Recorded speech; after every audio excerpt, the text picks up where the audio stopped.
Dios los bendiga. Salmos 147:3. Él sana a los quebrantados de corazón y venda sus heridas. Vamos a iniciar y vamos a hablar sobre la restauración. Pero antes de entrar en materia, vamos a orar. Vamos a orar para que sea Dios dirigiendo mis palabras.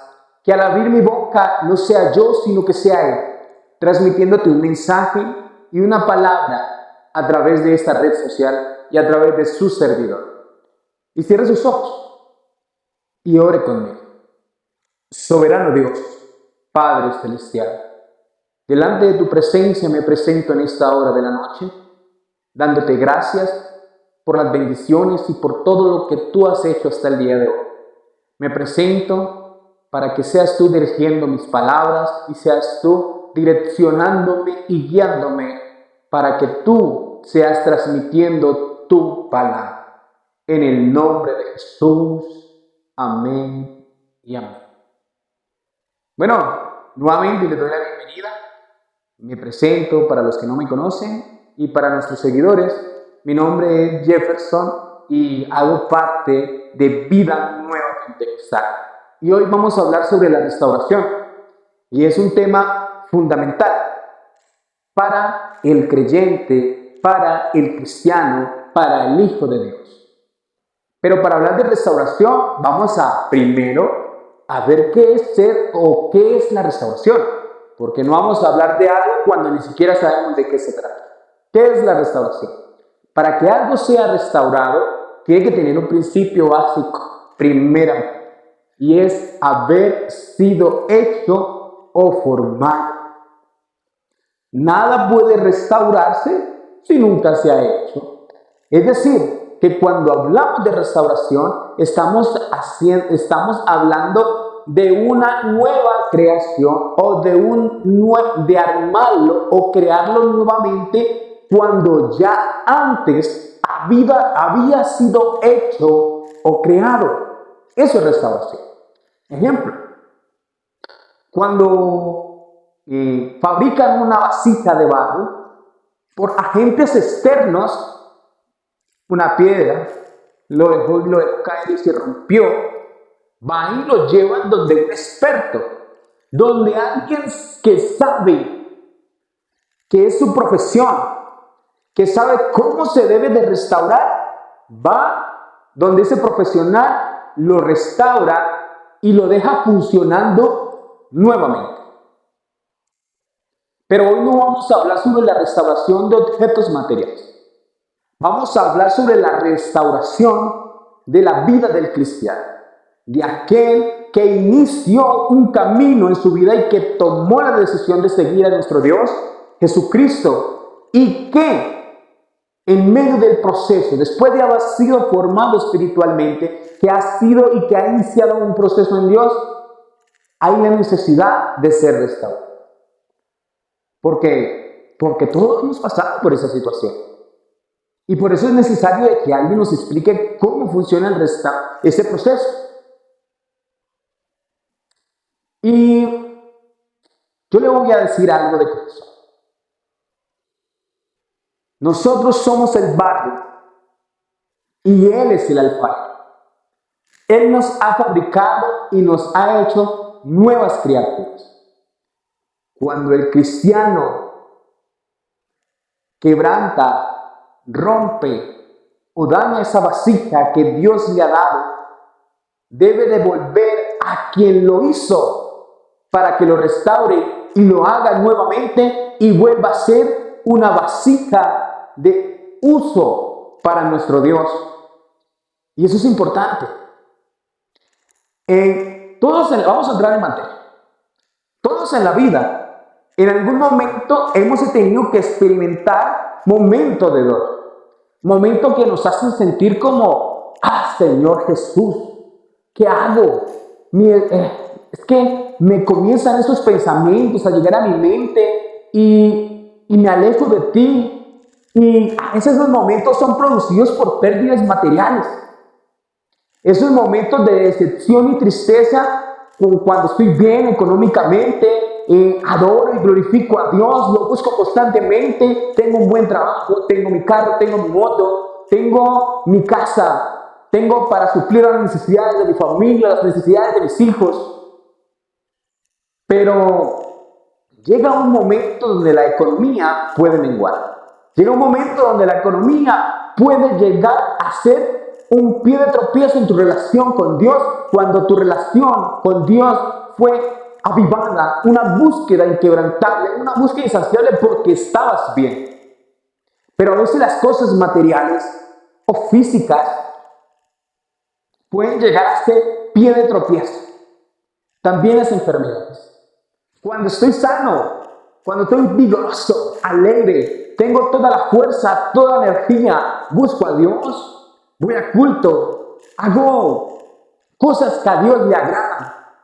Pero cuando llega la enfermedad, ya no oro, ya no busco de Dios. O cuando tengo un amigo donde yo le brindo toda mi confianza, donde yo como ser humano incluso me despojo de algunas cosas y ayudo a los demás. Y a veces uno busca ser reprósico, o ¿cómo se dice el término? Uno busca que la persona que uno lo ayude cuando uno necesita también le ayude. Pero cuando uno busca a esa persona y esa persona lo decepciona y no le paga uno con la misma moneda, como que, ay, Dios mío. Siente a uno que lo decepcionaron, siente a uno que lo defraudan, siente uno que está solo. A veces momentos de injusticia, momentos en los que tenemos que vivir injusticia a causa de que, aunque tú tengas la razón, que aunque tú tengas la verdad de la situación o del hecho o lo que sea, privilegian a alguien más por las influencias que tiene. Porque es el amigo o la amiga del jefe y prefieren afectarme a mí. Y eso genera tristeza. Eso genera esos momentos de dolor. Esos momentos de dolor que nosotros comenzamos a vivir en todas las áreas de nuestra vida pueden llegar a generar, pueden llegar a cuestionar nuestra fe y nuestra cercanía y relación con Dios. ¿Cómo nuestra fe? Sí, ya no busca nuestra fe como que, ¿será que Dios sí existe? Porque Dios no me escucha. ¿Qué es lo que está pasando? ¿Será que Dios realmente existe? Ya no oro. Me afecta la cercanía con Dios. Ya no oro. Ya no le pido a Dios su direccionamiento porque comienzo a dudar. Ya me da miedo tener que arrodillarme y pensar, ¿será que estoy perdiendo mi tiempo cada vez que hablo con Dios? ¿Será que estoy haciendo las cosas bien? ¿O será que estoy haciendo las cosas mal? Y uno se siente triste, decepcionado. Los amigos lo traicionan a uno. Las pérdidas materiales, todas estas cosas, hermano, amigo, generan momentos de decepción, tristeza, aflige el corazón y afecta nuestra relación con Dios. Y la cuestión aquí está en que esos momentos de decepción pueden llevarnos a sentirnos amargados y alejarnos de Dios. ¿Qué es una amargura? Es esa carga que tú llevas dentro de tu corazón y esa pesadez. Es decir, dentro de tu corazón, dentro de tu mente, que te afecta tu relación con Dios, siente que tu vida no tiene ningún tipo de propósito, que no tienes ningún rumbo, nada. Pero eso pasa a causa de ¿qué? Pues de falta de conocimiento. Falta también de formación del carácter. Falta de aprender a conocer un poco a Dios, poco a poco, y saber que tú estás en un proceso, de formación. Y que todas las situaciones de la vida en las que nosotros vivimos, Dios permite que nosotros los vivamos como hijos de Dios. Cuando la persona toma la decisión de seguir a Dios, pasa de un reino al otro. El reino número 1 es el reino del mundo. En el reino del mundo, tú eres responsable de tus decisiones. En el reino del mundo, tú tomas tus decisiones y te haces responsable de ellas. Todo gira en torno a una sociedad, a tus decisiones y a cómo vive el mundo, conforme a todo el mundo.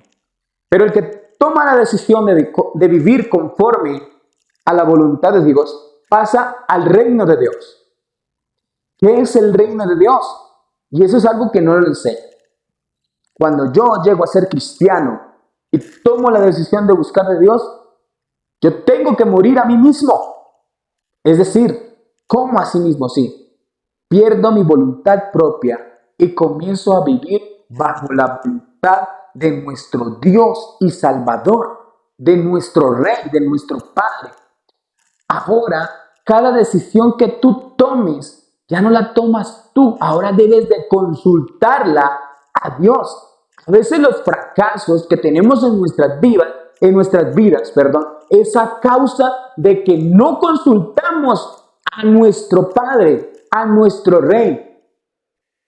Y por eso pasamos por momentos de dolor, por causa de que aún no hemos querido renunciar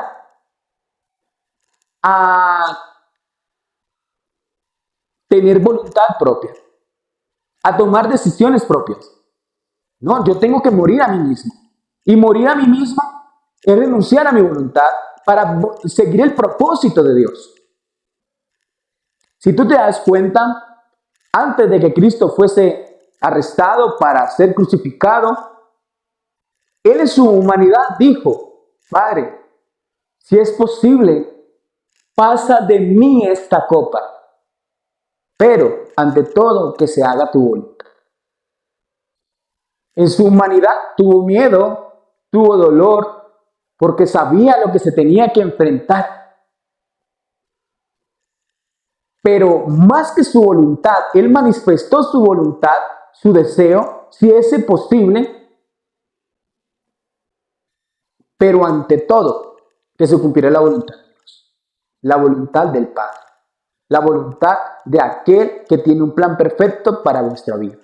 Porque dice también el escritor, dice Dios por medio del escritor dice, porque yo conozco vuestros caminos, sus caminos son malos, pero los caminos míos son buenos. Entonces, hay la necesidad de que nosotros ya no dependemos de nuestra propia voluntad, sino que en todo dependemos de Dios. Y es posible que Dios, para formar nuestro carácter, para formar nuestra vida, para formarnos y formarnos en todo, nos haga pasar por momentos de dolor, solo con el único propósito de formarte y hacerte mejor. Pero ahora, una cosa es que sea Dios el que te permita pasar esos momentos. Pero cuando eres tú, que no oyes la voz de tu Padre y tomas decisiones que no debes de tomar sin consultar, porque algo de lo que yo sí estoy seguro, si tú hablas con Dios, Dios te va a responder. Dios habla de infinidad de maneras. Puede ser a través de tu mamá, a través de tu pastor, a través de tu líder de jóvenes, a través de un hermano de la iglesia, incluso hasta las piedras puede llegar a hacer hablar, con tal de hacerte llegar a ti el mensaje. ¿Cuáles son las piedras? Te digo, aquellos que no han convertido el evangelio, aquellos que son inconversos, Dios puede colocarle en su sentir, decirle algo a ti para decirte lo estás haciendo. Ahora es tu decisión. Dios te da la alerta y una alerta es para que tú sepas que estás a punto de cometer un error, pero a veces son más las emociones que el razonamiento. A veces me puede más a mí la razón que a veces me puede más a mí la emoción que la razón. Me dejo ganar de las emociones y yo tengo que ser consciente de que soy un ser humano y que en mí hay emociones. Eso hace parte de la naturaleza del ser humano. No hay nada que hacer. Pero el ser humano tiene la capacidad de, primero, tener conocimiento que tiene emociones. Y segundo, de controlar sus emociones si así lo desea. Pero primero tenga conocimiento de ellas. Conocerse a sí mismo, cómo es su comportamiento a ciertas situaciones y saber cómo te comportas. Ya cuando estamos en el reino de Dios, dependemos únicamente de Dios. Lo bueno y lo malo que sucede es porque Dios nos lo permite. Lo malo para formarnos y lo bueno para gustarnos. ¿O no es así? Esos momentos de dolor en los que nosotros tenemos que vivir, hermano, a veces por causa de nosotros mismos. Es verdad, somos seres humanos. En la carne estamos. Y el bautismo que os doy ahora es para salvación, pero no quita las inmundicias de la carne. Es decir, vamos a seguir viviendo aflicción. Aparte de eso, vamos a tener que seguir viviendo con nuestras pasiones. El apóstol Pablo dice que uno de los mayores enemigos es uno mismo. ¿Cuál es el mayor enemigo de uno mismo? Pues uno. Mires al espejo, ahí está tu peor enemigo. Tú mismo. ¿Por qué? ¿A causa de qué? A causa de que Dios desde el principio nos hizo perfectos. Pero como consecuencia el enemigo vino y afectó la naturaleza original del ser humano y nos hizo pecadores por naturaleza. Por eso todos hemos pecado. Así que algunos digan, no, es que yo no he pecado. No, es mentira. Eso no es verdad. Por naturaleza somos pecadores. ¿Sabía que hay a veces una enfermedad? Tú puedes tener una enfermedad, pero no puede generar síntomas. Hermano, es que yo no soy pecado. Mire, es que usted está equivocado. Yo no soy pecado. Yo no tomo, yo no fumo, yo no una cosa, no una cosa la otra. No miro a las mujeres, la verdad, solo tengo mi esposa. Pues pueden llevar una vida íntegra, pero la enfermedad está dentro de él. Que no genere síntomas es totalmente distinto. Hay algunos sí, que los síntomas del pecado, la fornicación, el adulterio, el deseo, de las pasiones desordenadas, se ven reflejadas en su vida constantemente, en algunos no. Pero por eso es necesario todo buscar de Dios, sea un pecador, un consumidor constante del pecado o no. Pero el pecado está ahí, la enfermedad está ahí. Todos tenemos que buscar de Dios. Cuando uno entra en esos momentos de dolor, comienza a menguar, comienza uno a vivir porque uno se pega de las cosas materiales, porque uno quiere tener justicia. Y uno a veces no confía en Dios, sino que uno toma las decisiones por uno mismo. Uno tiene síntomas a causa del dolor, ¿sí saben?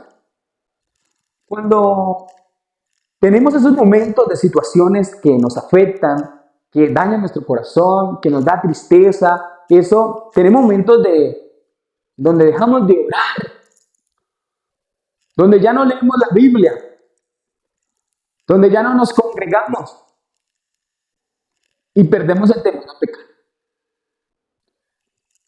Algo que realmente daña y afecta la vida del cristiano es dañar su relación y su comunión con Dios. Para mí, el orar, el leer la Biblia, el congregarnos, el ayunar, todas esas actividades que nosotros realizamos en nuestra vida cristiana es comunión con Dios. Sea que ores mucho, sea que leas la Biblia mucho, sea que ayunes mucho, sea que vayas a la iglesia constantemente, eso es tener comunión con la iglesia del Señor y con Dios. Lo peor que tú puedes hacer es dejar de buscar a Dios. Y eso es lo que quiere hacer el enemigo. Cuando tú pierdes, lo que quiere el enemigo es que tú pierdas tu comunicación con Dios para así mismo llevarte a pecar. Más y más hasta que para que estés consumido en lo profundo del pecado y no poderte levantar. Dentro de la vida del creyente sí es posible que el creyente peque, porque santo, el único es Dios. A nosotros se nos dice santos es porque hemos heredado parte de su naturaleza, no porque lo seamos. Es porque nos hemos apartado para Él, pero como seres humanos podemos llegar a pecar. Como seres humanos podemos llegar a cometer errores. Porque está en nuestra naturaleza. Aún no hemos sido transformados de este cuerpo corruptible a un cuerpo incorruptible. Mientras tanto, habrá corrupción en nosotros. Pero el que se enamora de Dios, aunque peque, aunque falle, nunca va a poder dejar de buscar a Dios. Y algunos pensarán, no, es que eso es hipocresía. ¿Cómo es posible que alguien peque, hermano? No, yo no busco de Dios porque yo primero tengo que ser perfecto. No, eso es mentira.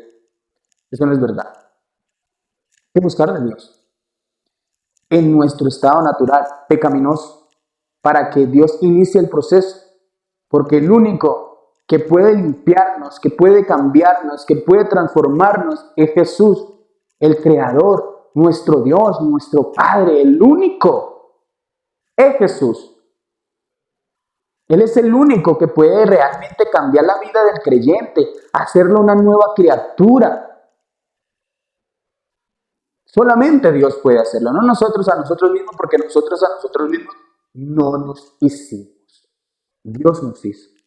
Y nos está formando, y nos está preparando, y nos está capacitando. Es posible que peques, sí, el problema no es que peques. 70 veces cae el justo, pero 70 veces debe de levantarse. Algunos dirán, no, eso es hipocresía. No. No es hipocresía. Por un motivo, por una única razón. El que es creyente, el que es cristiano, el que inició la buena obra en vosotros, no la dejará hasta el día de Cristo. Es decir, que cuando yo conocí a Dios, algo sobrenatural sucedió. Él comenzó a hacer una obra en mí y yo comencé a conocerlo a Él y yo me enamoré de Dios.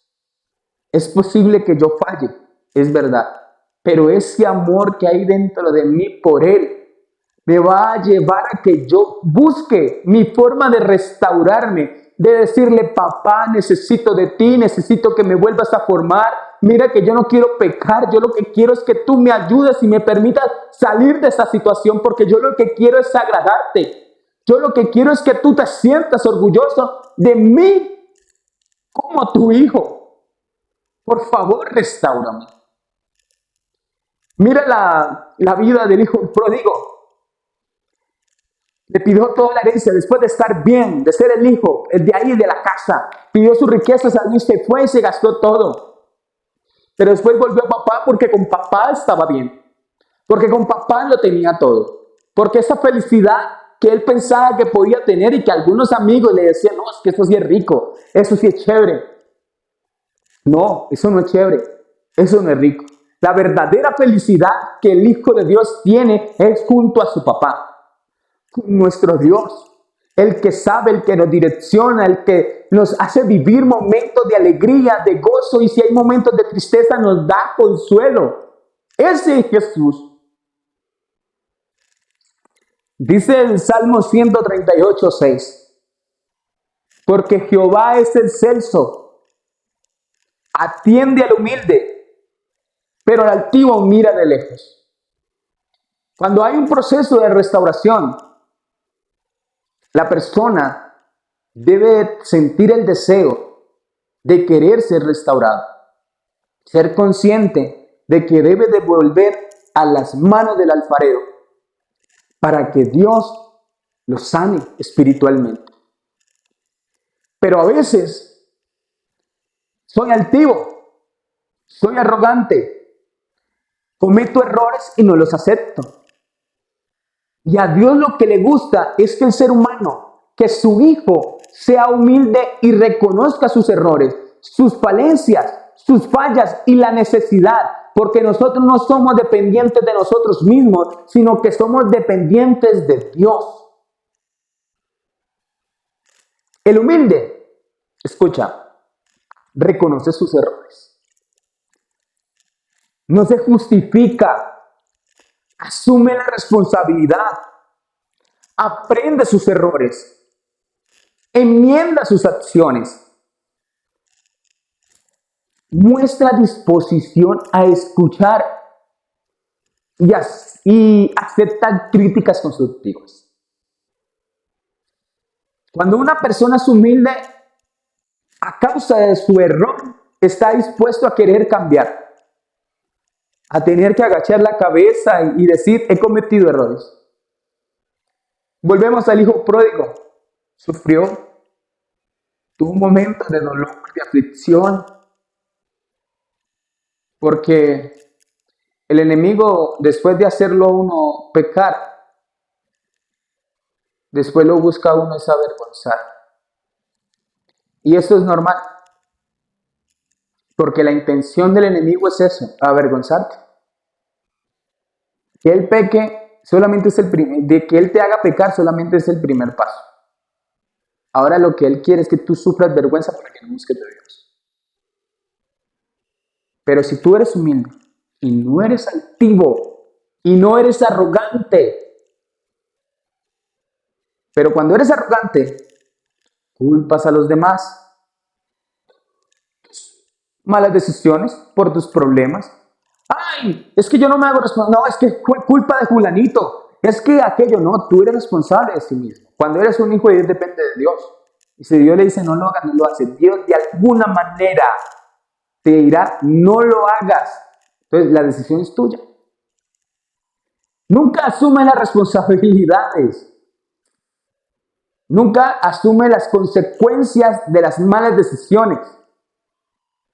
Uno cuando comete errores, uno debe hacerse responsable y decir, sí, lo hice. Y pues pido disculpas, perdóneme y aceptar las consecuencias de mis acciones. Cuando tú trabajas en una empresa y en esa empresa, no sé, fallas un día al trabajo, entonces hay unas sanciones correspondientes, te envían a descargos y te sancionan 1 o 2 días. Hay que asumir las responsabilidades de nuestros actos. Pero hay veces que nosotros no nos asumimos la responsabilidad y nos escudamos a través de las excusas. No recibe críticas. Ay, la persona que es altiva y arrogante no le gusta que le digan nada. No le gusta que le digan nada, no permite que otros le digan, venga, amigo, está cometiendo este error. Mira que si sigues haciendo eso, vas por el mal camino y vas a tener que sufrir las consecuencias. Hagan las cosas bien para que Dios sea el que te direccione y no tengas que pasar por esa situación. Mire, hermanito, ¿sabe qué? No me gana. Deje que yo me haga responsable, deje que yo haga lo que yo quiera con mi vida. Normalmente son los jóvenes piensan eso, yo me hago responsable. Mentira, no, ni siquiera se hacen responsables. Cuando tienen que seguir, cuando tienen que asumir las consecuencias, el primero que se esconde. Siempre reaccionan de manera defensiva. El altivez y el orgulloso siempre mantiene de manera defensiva. Ay, no me digan nada, no. Siempre colocan un escudo para que nadie le diga y pueda hacer lo que ellos quieren. Pero cuando tienen que asumir sus consecuencias, no las aceptan. El Hijo de Dios tiene que ser humilde. Por eso a Dios, como dice Salmo 138:6, porque Jehová es el celso y atiende al humilde. Atiende, le pone cuidado. Pero al altivo mira lo ignora. Yo te voy a decir algo. Dios comprende nuestras debilidades y desea restaurarnos. Hace poco leía la palabra del Señor. Creo que fue el apóstol Pablo. Te voy a parafrasear lo que dice. Llega y dice, porque tenemos a Jesucristo como el sumo sacerdote. Aquel que vino a ser partícipe de la carne, pero que venció y salió ganador, ¿cierto? A él tenemos como sumo sacerdote, dando a entender de que Dios conoce nuestra posición porque Él vivió la situación, porque Él vivió, Él tuvo que vivir cada momento. Él tuvo una niñez, tuvo una adolescencia, tuvo una juventud hasta los 33 años de edad, tuvo un ministerio. Él en su humanidad Dios conoce todas las situaciones y Él venció al mundo. A Él lo tenemos como Dios y ahora Él mora en nosotros. Ahora Él mora en nosotros. Ahora Él mora en nosotros. En Jesucristo habitaba toda la plenitud de la deidad. En nosotros también habita Jesús. También habita una parte de la deidad. Y nosotros también podemos salir victoriosos en medio de toda la dificultad, en medio de todos los problemas, solamente porque lo tenemos a Él en nuestras vidas. Tú no estás solo, nadie está solo de los hijos de Dios. Y eso es lo que tú tienes que saber. Mira lo que dice Romanos 4, 15 y 16. Y no hay cosa creada que no sea manifiesta en su presencia. Antes, bien, todas las cosas están desnudas y abiertas a los ojos de aquel a quien tenemos que dar cuenta. Los hijos de Dios también tenemos que dar cuentas. Tenemos que, pero a veces nosotros nos escondemos de nuestro pastor, que el pastor no se dé cuenta. Grave error, no es del pastor de que nos tenemos que esconder. Si tuviésemos que escondernos de alguien, sería de Dios. Ay, Dios mío, pero miren, Adán y Eva quisieron esconderse de Dios, pero Dios ya sabía dónde estaba. Todo le es revelado a Dios. Entonces no hay excusa, porque Él todo lo sabe. Él es omnisciente, Él está en todo lado, a Él no lo podemos engañar. Queremos engañar a las personas que están a nuestro alrededor, pero no, grave error. A las demás personas que están alrededor podemos engañarlos, pero a quien realmente debemos de rendirles cuentas, no lo podemos engañar. Versículo 15. Porque no tenemos un sumo sacerdote que no pueda compadecerse de nuestras debilidades, sino uno que fue tentado en todo, según nuestra semejanza, pero sin pecado. Este era el versículo que les estaba hablando anteriormente. Él es nuestro sumo sacerdote. Y Él en todo fue pecado, pero Él venció al pecado. Acerquémonos pues confiadamente al trono de la gracia, para que alcanzar misericordia y hallar gracia para el oportuno socorro. Tenemos a nuestro Dios, tenemos a Jesucristo. Él es nuestro abogado, el que aboga por nosotros, el que nos puede restaurar y sacarnos del lodo y puede levantarnos. Él vivió en carne propia y quiere ayudarnos, porque Cristo venció el mundo, y si Cristo venció el mundo, sus hijos también tenemos la capacidad, porque lo tenemos a Él como abogado, como sumo sacerdote, como aquel que puede ayudarnos en medio de toda dificultad, en medio de todo problema, en medio de cualquier circunstancia. Dice Salmos 147, 3. Él sana a los quebrantados de corazón y sana sus heridas. Él sana a los quebrantados de corazón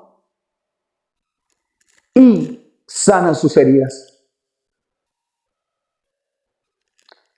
Hermano, Él es el único que puede sanar. Y a veces el mundo, cuando tiene situaciones, cuando tiene dificultades, comienzan a buscar soluciones. Psicólogo, drogas, alcohol, consumirse en sus deseos y pasiones para olvidar la situación en la que está viviendo.